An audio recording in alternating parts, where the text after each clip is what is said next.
A top story now, that is the geopolitical dispute in the East China Sea and the US show of defiance there. On the surface, it's about disputed islands claimed by both China and Japan. But there is more to it than just that.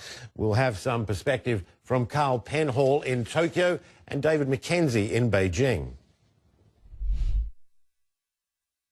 The message from Beijing: we're watching you. Defense officials say they monitored the entire course of the American B-52 bombers as they tested China's new and highly controversial air defense zone, claiming they have the capabilities to control the airspace. It's the latest round of rhetoric since China announced the zone just days ago, stretching from China's coast and pushing east, bisecting what China calls the Diaoyu Islands, claimed by both China and Japan. Both the US and Japan have called the unilateral move a dangerous escalation that could lead to a military flashpoint.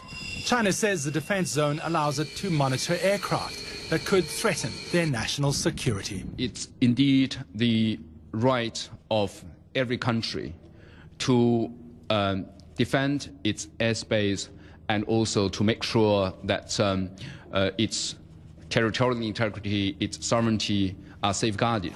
But analysts say it's a way for China to flex its military muscle, stake claim to the region, and counteract the US's so-called pivot to Asia.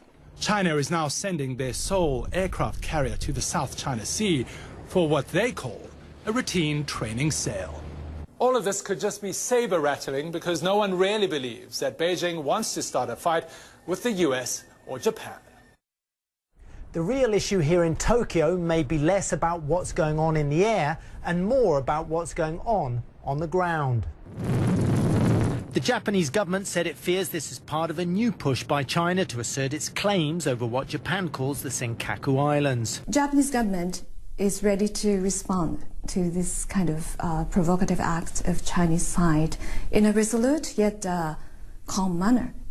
The 8 uninhabited islands and rocks are about twice the size of New York's Central Park. Experts say they may harbour oil and gas deposits.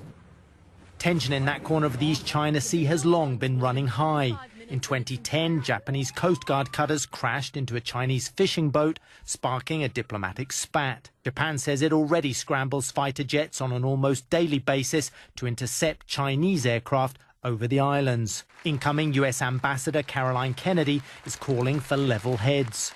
In dangerous times, the United States has always stood for the principle that disputes should be resolved through diplomacy and dialogue, and we are ready to assist this process in every way we can. Japan's commercial airliners say they won't comply with orders to identify themselves to Chinese authorities as they fly through the airspace to Taiwan and Hong Kong. The airline companies insist passenger safety is not at risk. I'm Carl Penhall in Tokyo. And I'm David Mackenzie in Beijing.